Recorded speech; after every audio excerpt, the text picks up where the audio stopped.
Queria que você meditasse junto comigo em Apocalipse capítulo 19. O tema da mensagem de hoje é PIB 102 anos, noiva do Senhor que aguarda as bodas do Cordeiro. Não é? Porque a Bíblia diz que um dos nomes e uma das figuras da igreja é a noiva de Cristo. E a gente está falando da festa das bodas do Cordeiro, onde a igreja dele vai estar ali. A palavra do Senhor diz assim em Apocalipse 19: depois disso ouvi nos céus algo semelhante à voz de uma grande multidão que exclamava: Aleluia! Salvação, a glória e o poder pertencem ao nosso Deus, pois verdadeiros e justos são os seus juízos. Ele condenou a grande prostituta que corrompia a terra com a sua prostituição, e ele cobrou dela o sangue dos seus servos. E mais uma vez a multidão exclamou: Aleluia! A fumaça que dela vem sobe para todo sempre. E os 24 anciãos e os 4 seres viventes prostraram-se e adoraram a Deus que estava sentado no trono e exclamaram: Amém, aleluia. E então veio do trono uma voz conclamando: Louvem o nosso Deus todos vocês, seus servos, vocês que o temem, tanto pequenos como grandes. E então ouvi algo semelhante ao som de uma grande multidão, com o estrondo de muitas águas e fortes trovões, que bradava: Aleluia! Pois reina o Senhor, o nosso Deus, o Todo-Poderoso. Regozijemo-nos, vamos alegrar-nos e dar-lhe glória, pois chegou a hora do casamento do Cordeiro, e a sua noiva já se aprontou. Para vestir-se foi-lhe dado linho fino, brilhante e puro. O linho fino são os atos justos dos santos. E o anjo me disse: escreva: felizes os convidados para o banquete do casamento do Cordeiro. E acrescentou: estas são as palavras verdadeiras de Deus. E então caí aos seus pés para adorá-lo, mas ele me disse: não faça isso. Sou servo como você e como seus irmãos que se mantêm fiéis ao testemunho de Jesus. Adore a Deus. O testemunho de Jesus é o espírito da profecia. Pai querido, nesse culto tão precioso para nós, onde através das canções, dos testemunhos, o espírito da profecia se manifestou aqui. Louvado seja o teu nome, Senhor. Mas nessa hora, quando vamos meditar nesse trecho da tua palavra, visita-nos outra vez. Abre a nossa mente, abre o nosso coração, abre a nossa alma de tal maneira que, como teu povo, como igreja, como a noiva que se prepara para a vinda do seu Senhor e Salvador, nós possamos, Senhor, estar aqui sendo ministrados pela tua graça. Fala conosco, é aquilo que oramos em nome de Jesus. Amém e amém. Ao longo dessa semana nós estivemos vendo os desafios do Senhor para a nossa igreja nos seus 102 anos. Na terça-feira nós vimos que Deus abriu a porta da oportunidade e a gente tem que entrar por essa porta. Depois, no sábado, fomos desafiados a pôr em ação a nossa salvação, servindo o Senhor, porque Ele é digno de toda honra, glória e louvor. Hoje pela manhã nós fomos desafiados a ser os guardiões da esperança. Mas agora eu queria desafiar você a adorar a Deus por causa do que Ele nos revela que está fazendo e fará por nós, nessa visão aqui do Apocalipse. Esse texto vai nos ensinar que nós somos a noiva de Cristo e Jesus está preparando a festa do casamento. E durante esse encontro da festa do seu casamento, ou melhor, antes do encontro da festa do seu casamento, o seu juízo eterno vai se cumprir e a salvação vai se revelar claramente para a gente. Eu acho que um dos grandes problemas que nós, às vezes, como servos de Deus, vivemos é que a gente não tem dimensão do que significa a nossa salvação. Às vezes a gente olha para a salvação quase como uma agremiação a uma igreja, mas a salvação não é isso. Ou a gente seguir uma tradição religiosa, salvação não é isso. Salvação é Deus nos arrancar do reino das trevas e nos colocar no reino da luz do seu amor. E há uma expressão no Velho Testamento que diz, quando Satanás estava acusando o sumo sacerdote Josué, aí o anjo disse para ele: não se preocupe, porque esse aqui é um tição tirado do fogo. Sabe o que é um tição? Um pedaço de madeira fumegante. Olha, ele foi arrancado do fogo. Então você está preocupado com o quê? Com a roupa suja dele? Ele foi arrancado do fogo. A gente não tem dimensão da salvação, mas nesse dia, diz a Bíblia, a gente vai entender a salvação de Deus na sua plenitude, porque a gente vai ver algumas coisas que a gente não imagina, e aí a gente vai entender a grandeza do que Deus está fazendo na nossa vida. Por isso, eu queria motivar vocês hoje, apresentar para vocês algumas motivações, porque esse povo está lá nessa visão do Apocalipse adorando a Deus, e porque eu e você devemos adorar ao Senhor, ainda que a gente não tenha os olhos abertos para a visão, mas temos o testemunho, o espírito da profecia que registrou isso na palavra de Deus. Primeira motivação que eu queria trazer para você é o trono de Deus.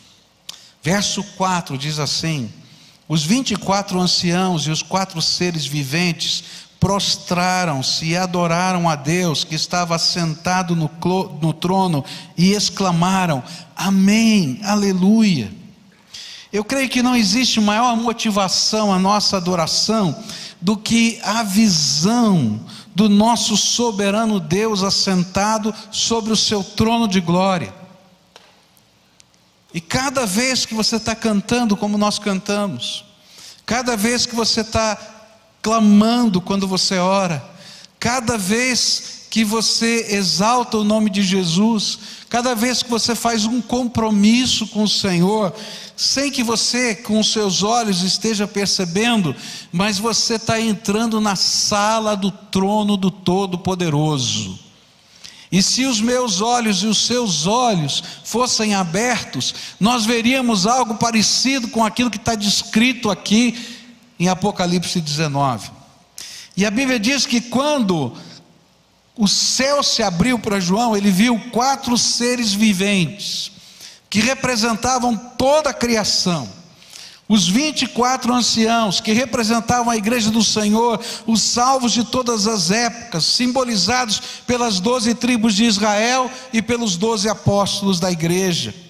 E de repente, no meio de tudo isso, eles veem o Todo-Poderoso, que está assentado no seu trono de glória. E aí eles param tudo o que estão fazendo, porque a única coisa que eles podem fazer diante da imagem do trono é curvar-se em adoração. Se você pudesse enxergar onde você está agora, com o seu espírito, você colocaria a boca no pó. Porque a Bíblia diz que nós estamos assentados nos lugares celestiais em Cristo Jesus. A sala do trono está aberta. Você não está vendo, mas você entra nesse lugar na presença de Deus. E aí, na dimensão da sala do trono, a gente só adora. E sabe o que a gente adora? A gente adora porque a gente vai entender quem é o nosso Deus. Ele é o Senhor, Ele é o Todo-Poderoso, Ele é o nosso Redentor amado, Ele é o Criador dos céus e da terra. Nada existe se não for debaixo da orientação do seu poder. Nada, nem o macrocosmos, bilhões e bilhões de galáxias, nem o microcosmos, que você pega lá os microscópios eletrônicos mais potentes, e cada vez que a gente vai alcançando um pouquinho mais de tecnologia, vai vendo que o microcosmos é quase tão grande quanto o macrocosmos. E a gente diz, tudo isso veio das mãos do Todo-Poderoso. Por isso, uma das ênfases desse ano que a gente está começando aqui, na vida da igreja, é oração. Que Deus nos ajude a entender e a perceber a dimensão da sala do trono. Porque se você puder sentir, perceber o que significa adentrar na sala do trono, meu querido, você não pararia de clamar, de adorar, de buscar, de pedir, de lutar as batalhas espirituais. E aqui a profecia nos garante que ainda que hoje façamos tudo isso pela fé, e a gente entra na sala do trono pela fé, naquele dia que é prometido aqui, que é o dia do encontro final com o Senhor, nós vamos fazer isso face a face, e com os nossos corpos transformados pelo poder de Deus. Esse corpo carnal não vai existir, mas Deus vai nos dar na ressurreição dos mortos e no arrebatamento da igreja um corpo espiritual, à semelhança do corpo que Jesus ressuscitou dentre os mortos. Nós vamos estar lá na sala do trono corporeamente, e essa visão é uma profecia de que a gente vai olhar com os nossos olhos o trono do Deus vivo. Hoje eu faço isso pela fé, e é por isso que às vezes a gente é meio devagar para entrar na sala do trono, porque a gente não tem a dimensão do que Deus está fazendo para a gente. E aí Apocalipse 4 vai dizer o que a gente vai fazer. Eu já falei para vocês, quando a gente olhar o trono, a gente vai pegar as coroas do galardão que Ele colocou na nossa cabeça, e a gente vai lançar aos pés do Senhor. Porque não dá para ficar do jeito que a gente está diante do trono do Senhor. Por isso, nós estamos sendo desafiados pelo Espírito desde agora a lançar as nossas coroas aos pés do Senhor, porque ainda que seja pela fé, nós já entramos na sala do trono. E uma das coisas tremendas é que você pode conhecer esse Deus que vai se revelar um dia face a face. Você pode conhecê-lo intimamente, e a palavra dele pode fluir no seu coração, e o poder dele pode se revelar na tua vida, e você pode ter experiências extraordinárias do poder de Deus na tua vida. Semana passada eu estava orando, e é interessante, né? Porque quando a gente entra na sala do trono, nem sempre a gente tem a dimensão do trono e da glória do Senhor. E eu estava orando por uma série de questões, e eu usei algumas palavras, exatamente algumas palavras. E é interessante porque, vocês sabem, eu já falei para vocês, eu escrevo algumas das minhas orações no meu diário de oração. E eu tinha escrito exatamente no diário de oração algumas palavras.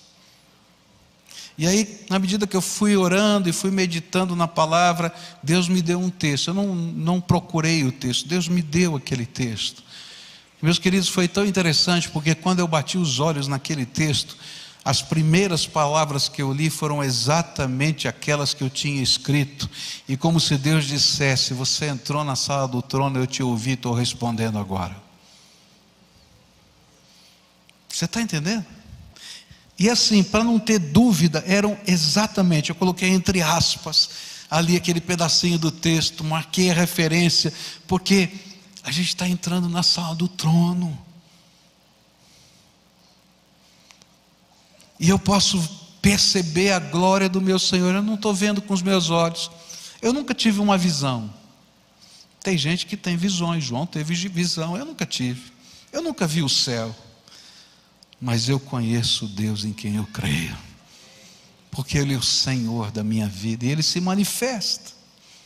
Poderia me dar uma visão, mas não me deu.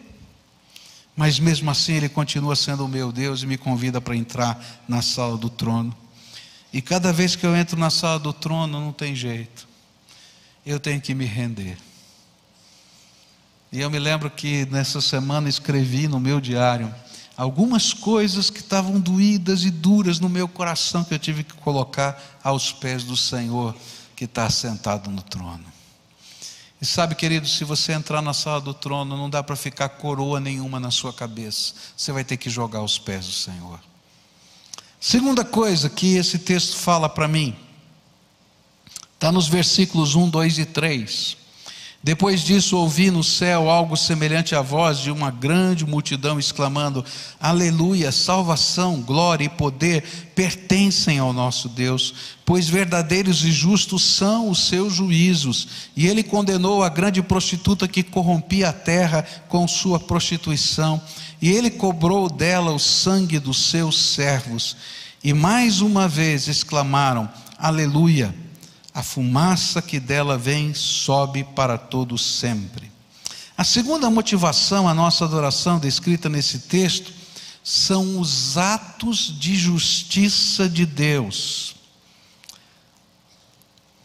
A sala do trono nos faz adorar a Deus por quem Ele é. Mas esse texto também nos remete aos atos de justiça de Deus, e nós adoramos a Deus por aquilo que Ele tem feito. E nesse texto, queridos, o que está focado é o sentido mais profundo da salvação. Naquele momento da história, os capítulos 19 e 20 falam do juízo de Deus. Se você ler Apocalipse 19 e 20, começa uma intervenção de Deus. Jesus vem descendo sobre a terra para julgar toda a terra. E Ele começa destruindo uma cidade chamada na Bíblia de Babilônia. Essa cidade é uma cidade metafórica. Ela representa a cultura, ela representa aquilo que a gente está vivendo, que é o segundo curso desse mundo. Ele vem para julgar a besta, o profeta da besta. Ele vem para julgar o anticristo, que são personagens humanos que estão conduzindo as coisas dentro desse mundo contra a vontade de Deus, e chegam a absurdos tremendos. E então Deus intervém, e essa intervenção de Deus é vista pelas pessoas, o juízo de Deus. No capítulo 20, se você continuar lendo, vai ver que agora esse Senhor que veio e começou a sua intervenção na terra, começa a julgar Satanás e os seus anjos, e os mortos que morreram sem Cristo, e lança no lago de fogo e enxofre por toda a eternidade. E é disso que esse texto está falando. Olha, os juízos eternos de Deus estão começando. E é nesse contexto que o povo começa a entender a sua salvação. Eu já estive ali,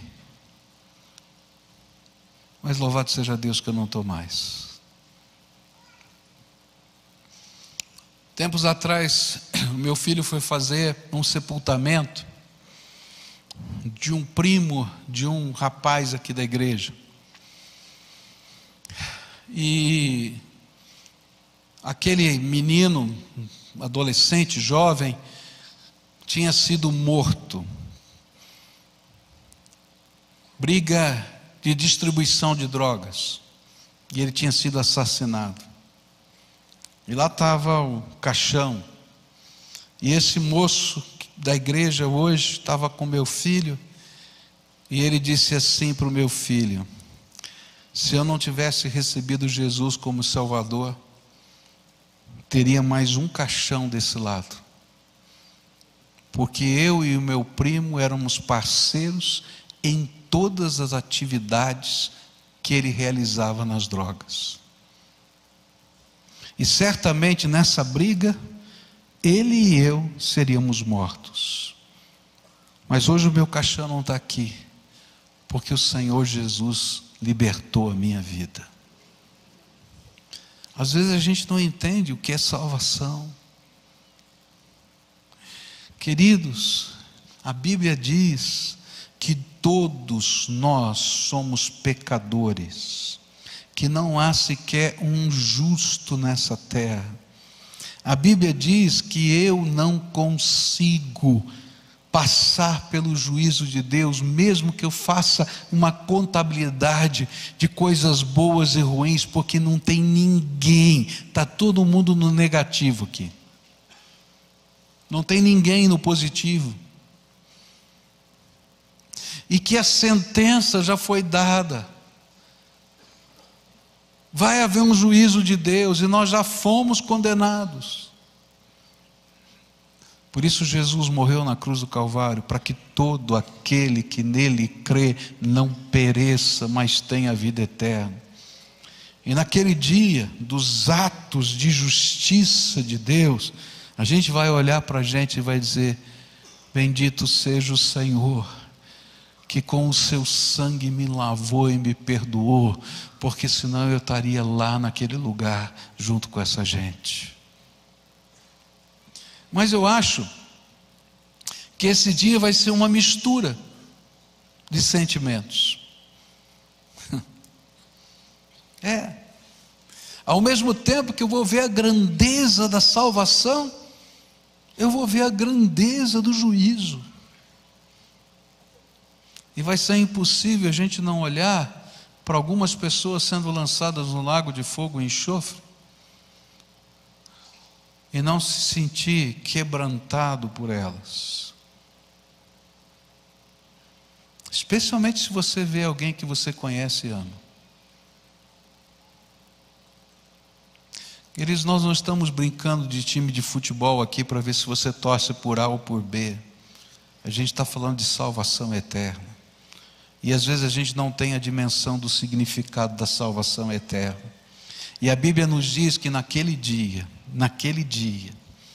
não somente o trono vai nos fazer adorar a Deus, mas essa visão do significado da salvação e do juízo de Deus vão estar fortemente movendo o nosso coração. Por isso, queridos, nós estamos desafiando todos os membros dessa igreja a se envolverem em algumas coisas.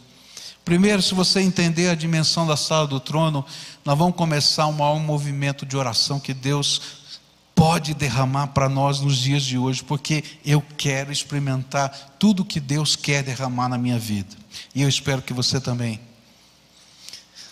Mas se eu estou entendendo o significado da salvação, eu não posso parar e ficar assistindo outros indo para o inferno e não fazer nada. Eu tenho que proclamar essa mensagem, porque esse é o tempo da oportunidade de Deus, e a gente tem que fazer isso rápido. E na medida em que os corações vão se tornando maleáveis, eu tenho que cuidar dessas pessoas, eu tenho que me responsabilizar diante de Deus por elas. Isso significa discipulado. E a gente tem que ensiná-los a viver na comunhão do povo de Deus. Isso significa, queridos, que a gente tem que levar para essa grande celebração, mas às vezes na grande celebração a gente se perde, é muita gente. A gente vai levar para a nossa célula, para ele se sentir parte da comunidade do povo de Deus. E por isso, nós temos que ser aparelhados e treinados. Essas são as 5 ênfases que Deus colocou no nosso coração como igreja.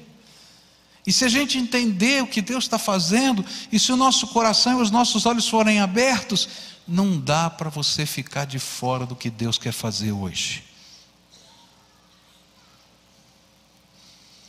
Esse povo estava adorando a Deus pela sala do trono e pelos atos de justiça. Terceira coisa que esse texto vai falar, está no verso 5. E então veio do trono uma voz conclamando: louvem o nosso Deus, todos vocês seus servos, vocês que o temem, tanto pequenos como grandes. E a terceira motivação que a gente vive a nossa adoração é o clamor do Espírito. Olha que coisa tremenda, vem uma voz do céu. E a Bíblia aqui não está falando que é um anjo que está falando, nem está falando que são os seres, nem que são os 24 anciãos. Vem uma voz que vem lá do trono. E essa voz é o Espírito de Deus. E esse Espírito de Deus está clamando e dizendo: povo de Deus, povo de Deus, adore o seu Deus.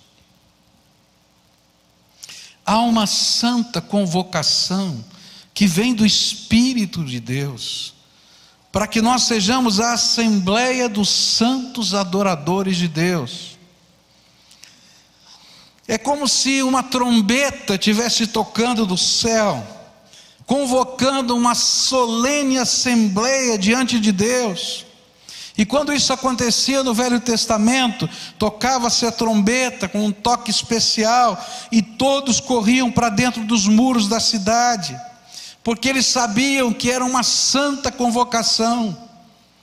Podia ser uma guerra que estava chegando, podia ser um problema maior, ou podia ser simplesmente uma reunião de oração. Hoje não é uma trombeta que está tocando, a gente não está ouvindo o som de uma trombeta, mas é a voz do Espírito que está dizendo: louve o nosso Deus, todos vocês que são servos dele. Não dá para ficar no seu cantinho, nem dá para fazer só o que você planejou. Deus está chamando a cada um de nós para nos engajarmos nessa santa convocação do movimento do Espírito nos dias de hoje. E sabe, quando a gente começa a responder à voz do Espírito, nós começamos a viver algo contagiante, eletrizante, que se propaga e que incendeia não só o nosso coração, mas o das pessoas que nos cercam, porque elas podem ver em nós o brilho da glória do Deus que está nos chamando para perto dele.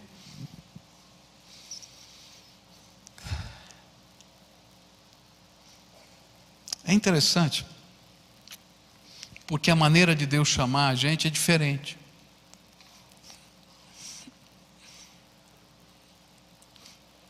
No testemunho da Inara, foi uma resposta de uma oração. Cá entre nós, né? Precisava ser desse jeito? Podia ser diferente. Mas aquela resposta era uma trombeta de Deus para ela. Para Moisés, foi um arbusto que queimava e não se consumia. E Deus estava dizendo: vem para cá.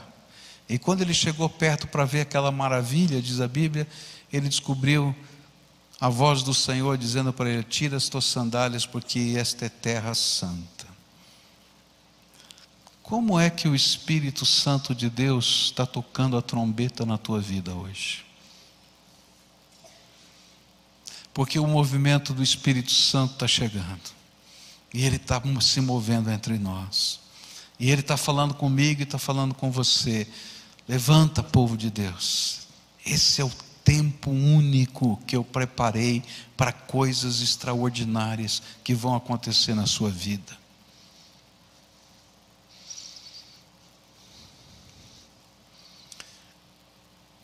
Duas coisas mais tem aqui, eu não tenho tempo, eu vou encerrar. A primeira delas é que Deus vai cumprir as suas profecias. Versículos 7, 8 e 9, ele vai falar da hora em que todo esse juízo termina e ele recebe a igreja. E diz: podem vir, porque agora é a boda do Cordeiro. E a boda do Cordeiro está simbolizada numa coisa tremenda: a ceia do Senhor. Cada vez que a gente celebra a ceia do Senhor, diz assim: nós anunciamos a morte e a ressurreição de Jesus até que Ele venha. E Jesus disse: não vou beber desse vinho outra vez, do fruto da vide, outra vez, até que venha e beba com vocês de novo.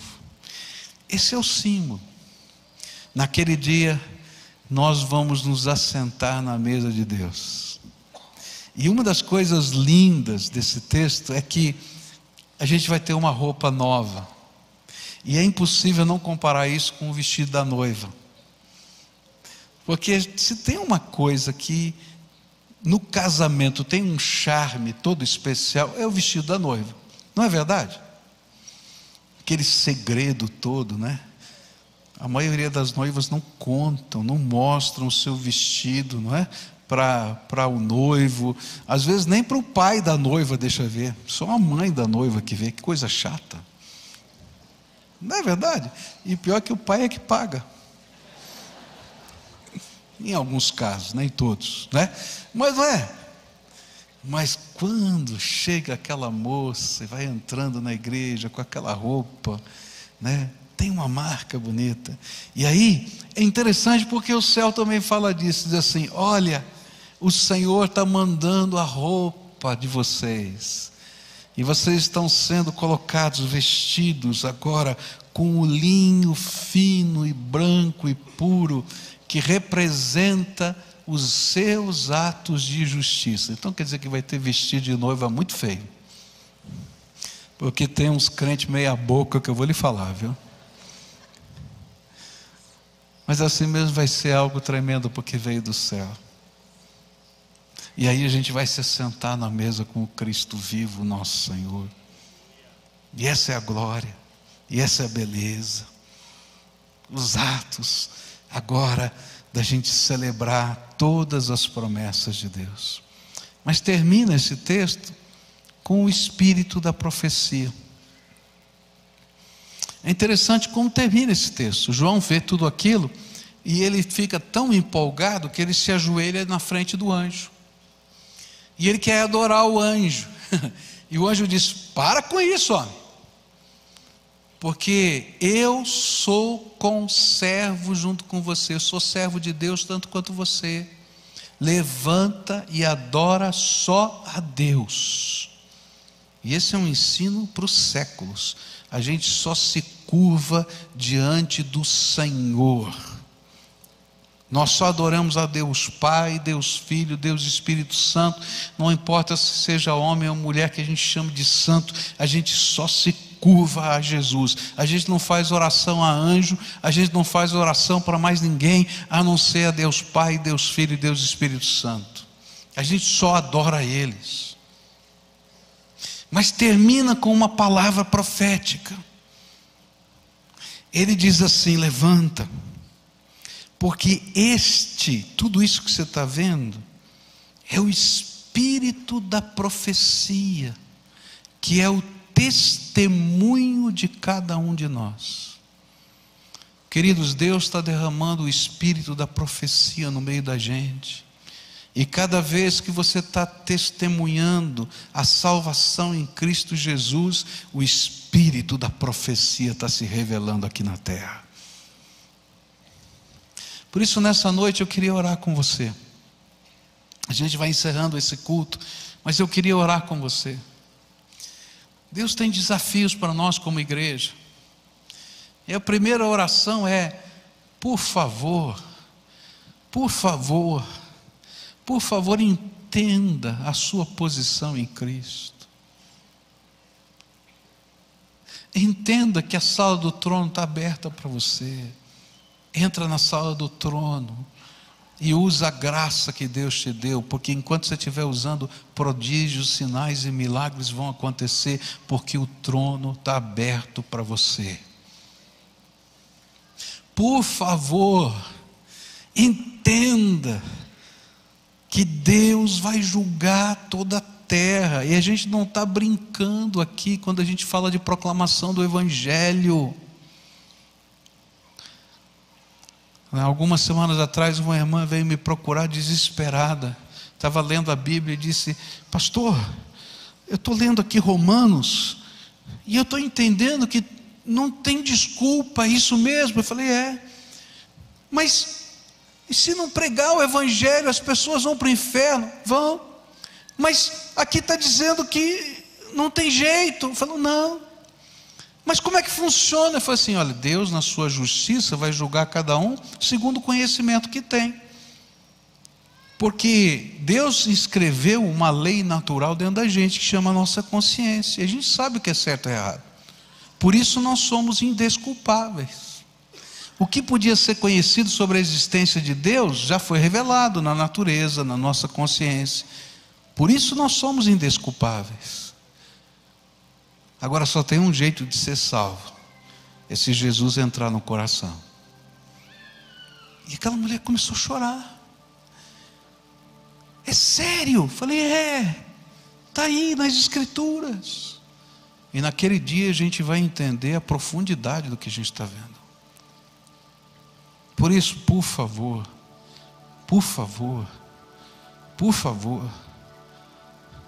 prega a palavra.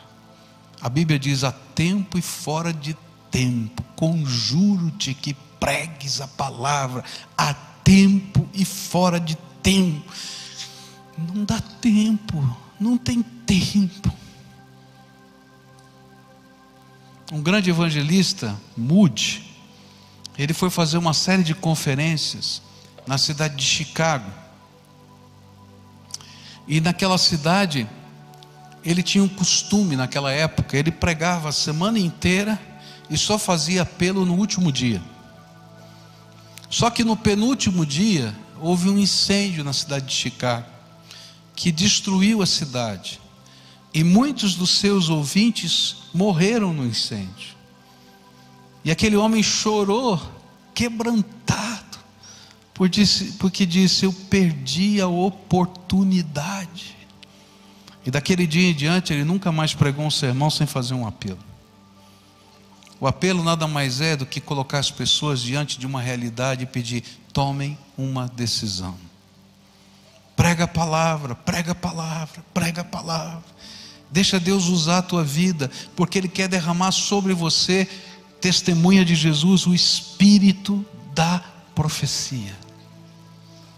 O espírito da profecia está sobre aqueles que testemunham Jesus. Então eu queria orar com você hoje, pedindo que Deus o abençoasse nessa missão, que essa visão que a gente viu aqui do trono de Deus, da glória de Deus, não saísse da sua mente, que você fosse incomodado de manhã, de noite, porque, queridos, essa é uma realidade. Você pode não estar vendo, mas é uma realidade. Conjuro-te, diz a Bíblia, a que pregues a palavra. Insto que pregues a palavra, a tempo e fora de tempo. Mas eu queria fazer um segundo desafio aqui nessa noite. Só tem um jeito, querido, da gente estar nessa visão, do lado de quem pode adorar, glorificar e experimentar a bênção da salvação. É quando a gente se rende a Jesus. Render-se a Jesus é quando a gente tira a coroa. Eu sou rei de mim mesmo. Eu sou o dono do meu nariz.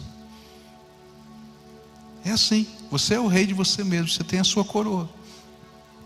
E eu tiro a minha coroa e lanço aos pés de Jesus e digo: de hoje em diante, eu não sou mais o rei de mim mesmo, nem o dono do meu nariz, mas eu convido Jesus para ser o Senhor da minha vida. De hoje em diante Ele vai me guiar. Eu vou querer aprender a viver segundo a palavra dEle. Nós vamos orar por todos aqui, porque é uma palavra de Deus para todos. Mas agora eu quero orar por alguns que hoje querem tirar a sua coroa e dizer: de hoje em diante, Jesus é o Senhor da minha vida, eu me rendo. Vai ser do jeito dEle. Eu quero aprender na palavra dEle a viver. Eu quero que Ele me ensine a ser a pessoa que Ele quer que eu seja. Se você é essa pessoa a quem o Espírito Santo está falando, eu vou convidar você para vir aqui na frente. Eu sei que a primeira grande tentação que você vai sofrer é dizer: pastor, eu vou fazer isso aqui no meu cantinho, do meu jeito. Só que tem um problema: do teu jeito você está fazendo a vida toda. Tirar a coroa significa fazer agora do jeito de Deus. E se você não é capaz de fazer do jeito de Deus num templo, na hora da oração, não se engane, você não vai fazer do jeito de Deus lá fora. Então, se hoje o Espírito Santo está falando com você, como um sinal para você mesmo de rendição, você vai sair do teu lugar, vir aqui à frente e a gente vai orar juntos. O Espírito de Deus está falando com você, vai sair do seu lugar, vem para cá agora. Eu quero orar com você. Quero dedicar a tua vida nas mãos do Senhor, pedir a bênção de Deus sobre você, sobre a sua casa, sobre a sua família. Vem para cá, em nome de Jesus. Todos quantos o Espírito de Deus está falando, vem para cá. Está lá em cima na galeria, vem. Se tiver uma família, vem, porque o Espírito de Deus está chamando você. É Ele que está falando ao teu coração. Vem. Essa é a palavra do Senhor para você. Não é a minha palavra, é a palavra do Senhor para você. É a palavra do Senhor para você. Vem, escuta a voz do Espírito. Vem. É isso que o Espírito está falando. Meu filho, vem. Eu tenho algo tremendo para a tua vida. Vem. Deixa eu ser o dono do teu coração, da tua alma, do teu pensamento, do teu estilo de vida. Porque só tem futuro se Ele for o Senhor da nossa vida. Só tem futuro se Ele for o Senhor da nossa vida. Às vezes a gente está ouvindo a voz do Espírito e a gente está dizendo assim: como é que eu vou? Tem esse obstáculo, tem aquele obstáculo. A Bíblia diz que a gente vai do jeito que está, do jeito que Ele falou conosco, a gente vai, porque o poder de transformar, de libertar é dEle. E os primeiros milagres que vão acontecer dentro do seu coração, dentro da sua alma, vem do jeito que você está. E a gente se rende, a gente se coloca aos pés do Todo-Poderoso, e a gente deixa o Espírito Santo de Deus fazer a obra dele na nossa vida. E aí o Espírito da profecia vem sobre nós, e nós passamos a ser participantes dessa obra que Deus vai fazer. Louvado seja o Senhor, louvado seja o Senhor. Quem mais o Espírito Santo está chamando? Vem logo, em nome de Jesus, pode vir. Agora é hora da gente estar na presença de Deus. Louvado seja Deus, louvado seja Deus, louvado seja Deus. Agora nós vamos orar, você concorda? Você que está aqui na frente, não é? Primeira oração eu não posso fazer, você vai fazer. Você vai dizer para Jesus, diga assim para Ele: Senhor Jesus, eu hoje me rendo, eu coloco a minha coroa aos teus pés, e eu quero que tu sejas o meu Senhor, o meu Salvador, aquele que vai me ensinar a viver, hoje, aqui e para todo sempre. Manda o teu Espírito Santo habitar no templo do meu coração, porque de hoje em diante eu quero ser só teu. Deixa eu orar com você. Pai querido, em nome de Jesus, tu ouvistes o clamor desse teu povo. A tua palavra diz que com a boca nós confessamos o Senhor, e foi isso que eles fizeram. Mas agora quero te pedir algo que eu não posso fazer, eles não podem fazer. Abre as janelas dos céus agora, Senhor. Começa a abrir e derrama o teu Espírito Santo agora, Pai.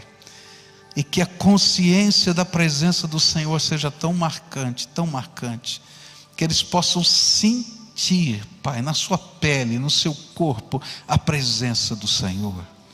Visita esse povo, e que toda a algema de Satanás colocada sobre a vida deles, que toda opressão, que toda possessão, que toda maldição do diabo sobre eles, seja quebrada agora em nome de Jesus, porque o sangue de Jesus, o teu Filho, nos purifica de todo pecado, porque o sangue de Jesus, teu Filho, nos comprou para que nós sejamos livres. E eu quero te pedir, Senhor, agora derrama dessa santa liberdade sobre esse teu povo, e abraça esse teu povo poderosamente, de tal maneira que o brilho da glória do Senhor esteja sobre eles. Mas Senhor, vai com eles para casa e abençoa a casa deles, abençoa os seus queridos, abençoa as suas mãos, abençoa o seu trabalho, porque de hoje em diante, Senhor, Tu has de derramar sobre eles o espírito da profecia, e eles serão testemunhas vivas do Deus Todo-Poderoso. Abençoa, Pai, abençoa, abençoa, abençoa. Eu não sei o que significa para cada uma vida aqui que está aqui, Senhor, essa palavra abençoar, porque tem sentidos diferentes para cada pessoa, mas eu quero te pedir, abre as janelas dos céus e abençoa, abençoa. É aquilo que eu te peço em nome de Cristo, amém.